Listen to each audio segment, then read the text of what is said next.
So I just arrived at my next location, and I pull in, and here's the Snap-on guy. And there's the bus back there that I'm going to be working on. And I need to pick up a couple things from the Snap-on guy, so it's cool that I ran into him.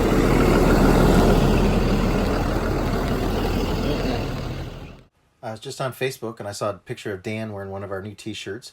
I thought that was very cool and thought I'd share it here. Thanks, Dan. All right, here's my next project, MCI. Had some engine problems. I think he lost an injector tip and ruined the engine. Needed a rebuild. Instead of rebuilding it though, he found a for sale fire truck engine that was cheaper than even just buying the parts to do the in-frame. I want to say, I think he said like $1,500. And it only had,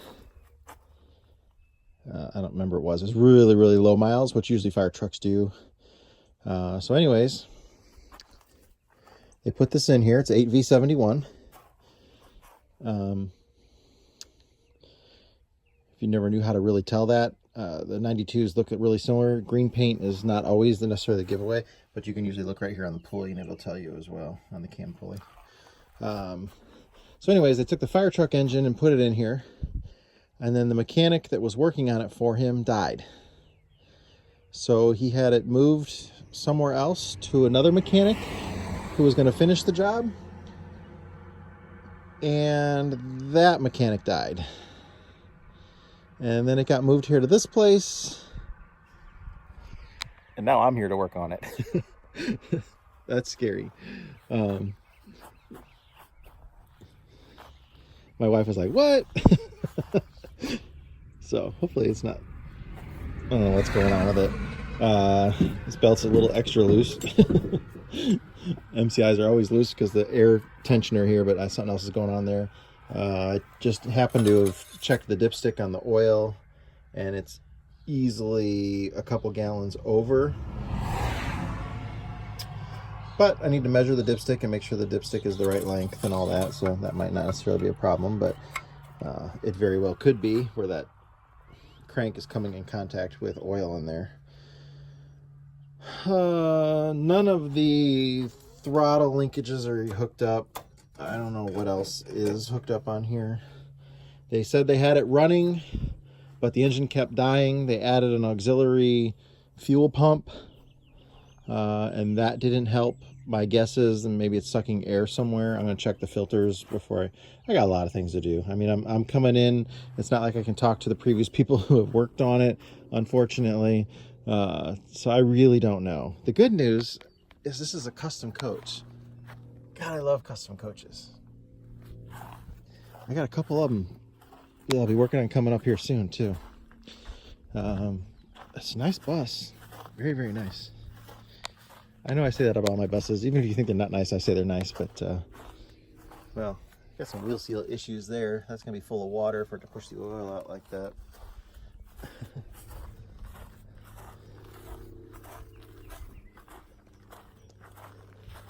But we'll go through some mechanical things on it here. But the biggest concern is to get the engine running so we can get back on the road with it.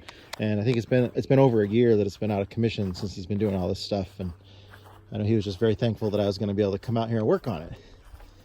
So my life insurance is paid up. I'm not going to do anything stupid today. Actually, I'm not going to start till tomorrow. I don't know what the hell. All these electrical, they run it, you know, the electrical in these little conduits, but none of this stuff is in the right spot. Not really sure what I got into here, guys. All right. What do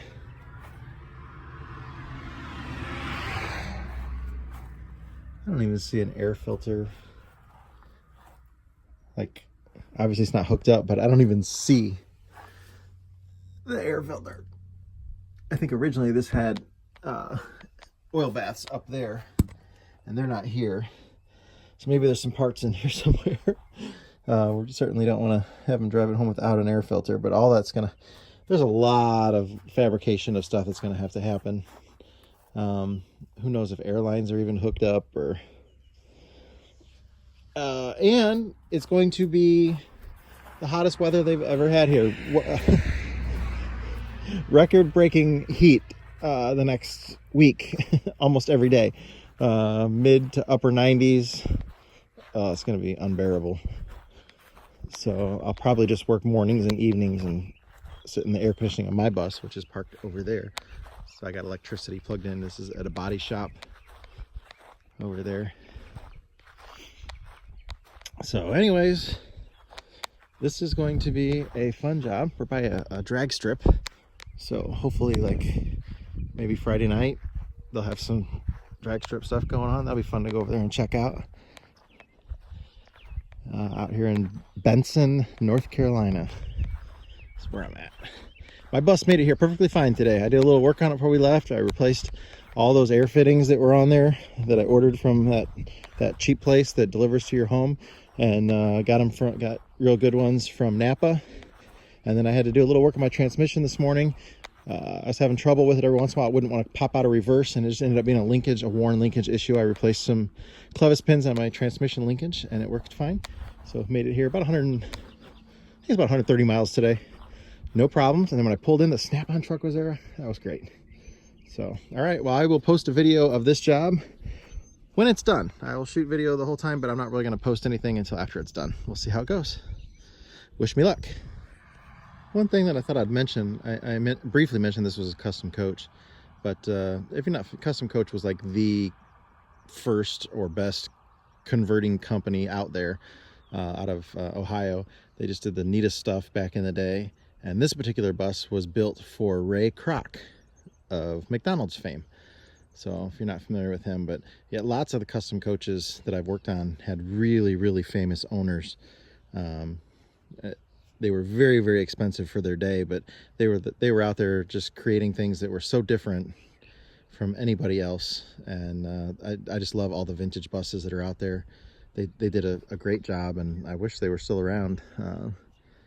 They actually may still be. Somebody bought the name, but I don't think they're making buses anymore. But anyways, the vintage custom coaches, if you ever get a chance to find one, it's definitely a good buy. The quality of workmanship of what they did on the conversion is next to none. So anyways, I just thought that'd be a neat little piece of info that it was made for somebody that you might have heard of before, some kind of celebrity. Maybe not as cool as a big music star or something like that, but it's pretty. I'll get into the inside of it in a later video for you.